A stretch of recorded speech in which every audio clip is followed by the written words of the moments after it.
In places no one knows, far away from curious eyes, a different kind of man is made. Men who don't talk much, but when they do, everyone listens. Inside those dark, hidden rooms, they didn't just train people to fight. They trained them in the art of presence, the art of turning silence into a weapon and presence into authority.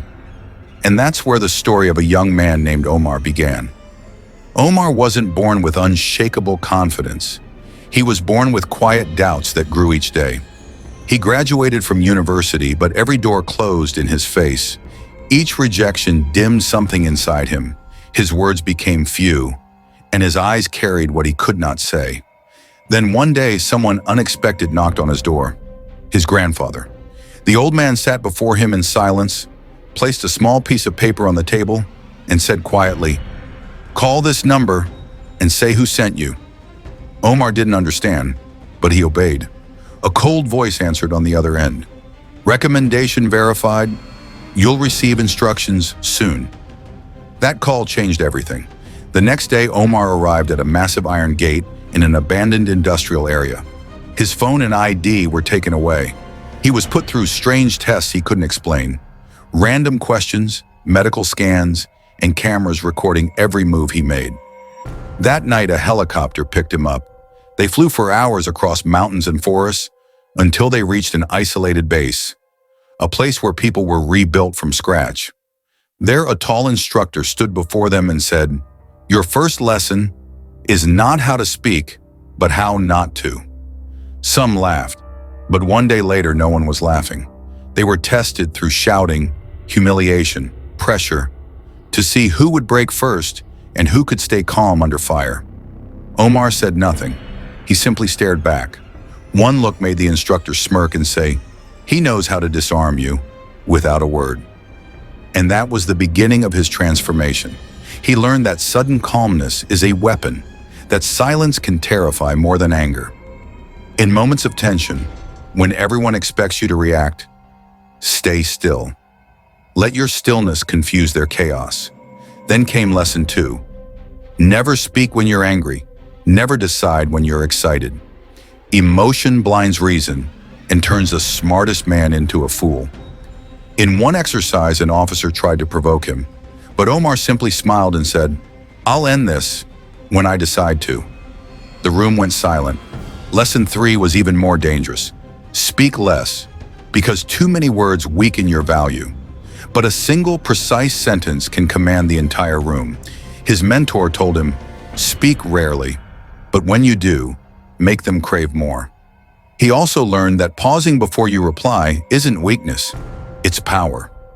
Waiting just 3 seconds before responding makes your voice stronger than any shout. Then came the art of strategic ignoring. The instructor said, "Whoever angers you controls you. Ignore them, and you take control back." Omar discovered that silence in the face of provocation cuts deeper than clever comebacks, that sometimes ignoring is the most devastating response. Then they taught him another language, the language of presence. That appearance isn't vanity, it's a message. The tie, the clean shoes, the posture, the still hands. Each one says, "Tread carefully. This man is not ordinary." Another day, the trainer told him, "Never chase those who make you lose your dignity. Dignity is never the price for temporary acceptance." From that moment on, Omar withdrew from every situation where his value wasn't respected.